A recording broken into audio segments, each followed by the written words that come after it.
समाचार टीवी में आज का मुख्य समाचार। राजधानी दिल्ली कोहरे के साथ स्मॉग के सागर में लिपट गई है। केंद्रीय प्रदूषण नियंत्रण बोर्ड के मुताबिक इस सीजन में पहली बार बुधवार को वायु गुणवत्ता सूचकांक गंभीर श्रेणी में दर्ज किया गया। मंगलवार की तुलना में 84 सूचकांक की वृद्धि हुई। ऐसे में लोग गंभीर प्रदूषित हवा में सांस लेने को मजबूर है। इससे लोगों को सांस लेने में परेशानी के साथ आंखों में जलन महसूस हो रही है। अमेरिका के नवनिर्वाचित राष्ट्रपति डोनाल्ड ट्रंप ने बुधवार को फ्लोरिडा के सीनेटर मार्को रूबियो को अपने राज्य सचिव के रूप में नामित किया।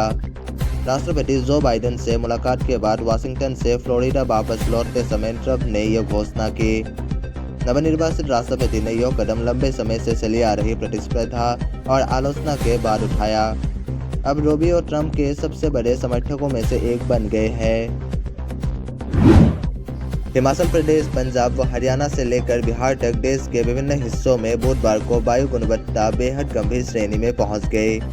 दमघोंटू माहौल के कारण लोगों को गले में खराश और आंखों में जलन काफी परेशानी हो रही है।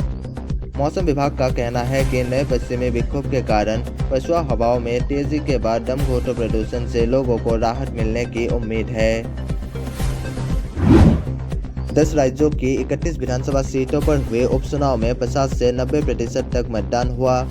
बिहार में सबसे कम मतदान दर्ज किया गया। मेघालय में पश्चिमी गारो हिल्स जिले की एकमात्र गंगबेग्रे सीट पर सबसे अधिक 90.84% मतदान हुआ। कर्नाटक की चन्नापटना सीट पर करीब 89% मतदान पड़े। झारखंड में विधानसभा चुनाव के पहले चरण का मतदान बुधवार को शांतिपूर्वक संपन्न हुआ। पहले दौर में प्रदेश के 15 जिलों की 43 विधानसभा सीटों पर शाम 5 बजे तक वोटिंग कराई गई। शाम 7:30 बजे तक के आंकड़े के अनुसार 43 सीटों पर 65.27% मतदान दर्ज किया गया है। पहले चरण में बुधवार को जहां चुनाव हुआ है, वहां 2019 में 63.75% का मतदान हुआ था।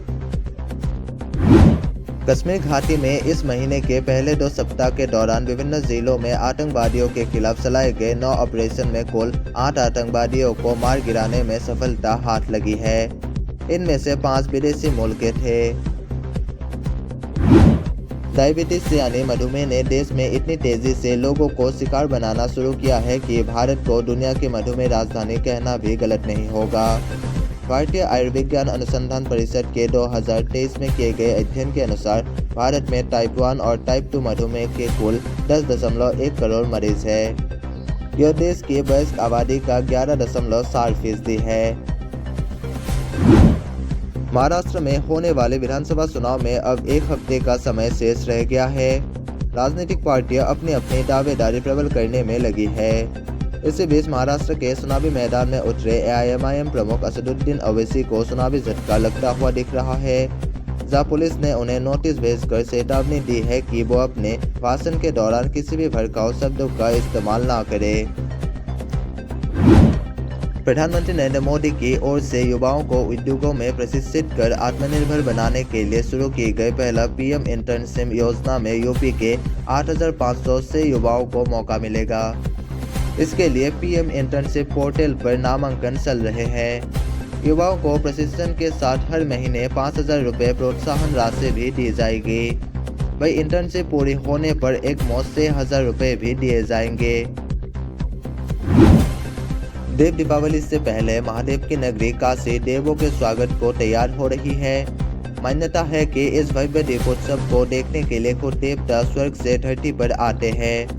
देव दीपावली के अवसर पर काशी के 84 घाट के अलावा कुंड, तालाबों सहित 221 से अधिक स्थानों पर कुल 21 लाख दीप एक साथ जलाए जाएंगे। हालांकि कई गंगा घाटों पर तैयारियां अब भी पूरी नहीं हो पाई है।